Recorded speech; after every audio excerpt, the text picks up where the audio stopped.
Sovereign citizens. Who are they? What are they? Why does it matter? The Federal Bureau of Investigation, or what I will refer to as the FBI, classifies the sovereign citizen movement as a domestic terrorist organization. But why? What do they believe in that makes them a threat to the people? Well, today we will be going over their beliefs, the controversy surrounding them, and what dangers they pose. Hello, I'm Fat Man with a Webcam, and today we are going to take a dive into the information behind the sovereign citizens movement.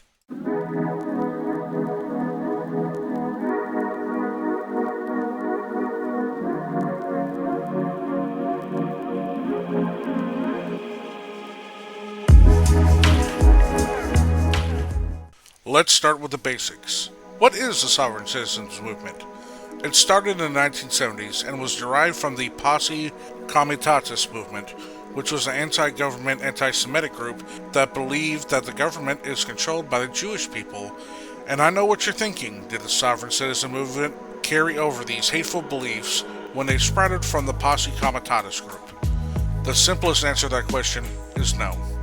When the Posse Comitatus movement died in the 1980s, it took the anti-Semitism with it. However, they do think that the government has been taken over and unlawful taxes and restrictions have been put on what they call the free American people, referenced in the 14th Amendment. They believe that they have the freedoms to drive without registration to their vehicles and without a state issues operator's license, because they refer to themselves as travelers and not drivers. They believe that since they have the right to travel between states, they can do so without exercising the rest of that right, which is that driving a vehicle is a privilege and can be taken away as a punishment if they commit certain crimes while operating said vehicle. Now, that's just one of the many things that they think they can do. Through what they think are legal loopholes, they reject the authority of the United States government, and they can renounce their citizenship and claim citizenship in the current state they reside in without paying taxes and procuring licenses and going by government regulations.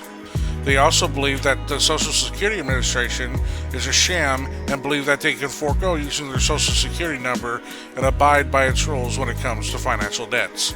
According to the FBI, the movement is also known for writing fake checks and money orders to pay its debts, file frivolous lawsuits, files fake tax returns in order to scam money out of people and businesses that do not share the same values as them. They use this paper terrorism, as it is referred to, but not all of their aggression is on paper.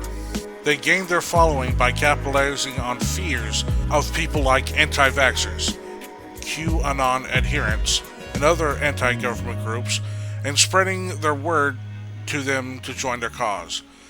As I said earlier, they came from another group that was anti-Semitic and originally white Christians, but later in the 1980s, more and more African Americans joined and formed a sect of the group known as the Moorish.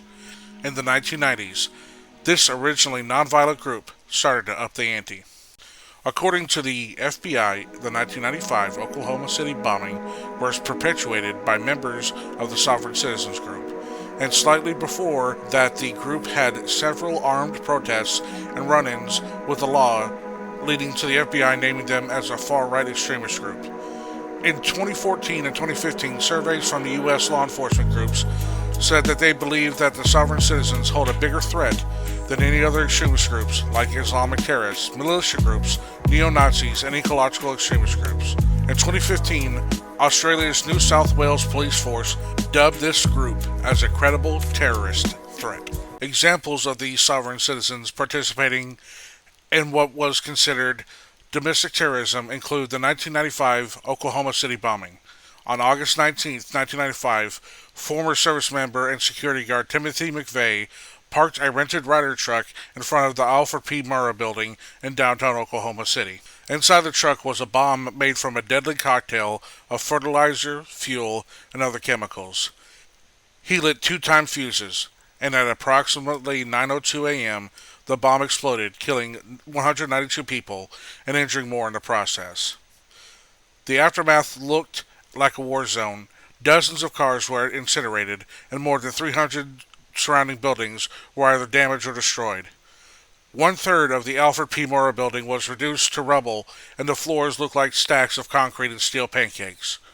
And still to this day, it's one of, if not the worst case, of domestic terrorism in the history of the United States. Another tragedy caused by a member of the Sovereign Citizens Group was the Waukesha Christmas Parade attack of 2021. During the Waukesha, Wisconsin Christmas Parade on November 21st, 2021, Darrell Edward Brooks Jr. drove an SUV or sport utility vehicle into a parade, killing 6 people and injuring 62 other people. During his trial, he pled not guilty to 6 counts of felony intentional homicide and 70 other misdemeanor counts where he represented himself. This video has just been a taste of what the Sovereign Citizens Group has done over the past years and the history behind it, the reasoning behind what they do. But do not just take my information that I've given to you today as the whole truth. Do your own research. Make your own informed opinion. Don't always trust people on the internet. And with that, I hope you have a wonderful day. Be safe and keep your head on the swivel because you never know what's going to go down. If you like that video, there's many more to come. Be sure to subscribe, like, and comment what you thought about the video.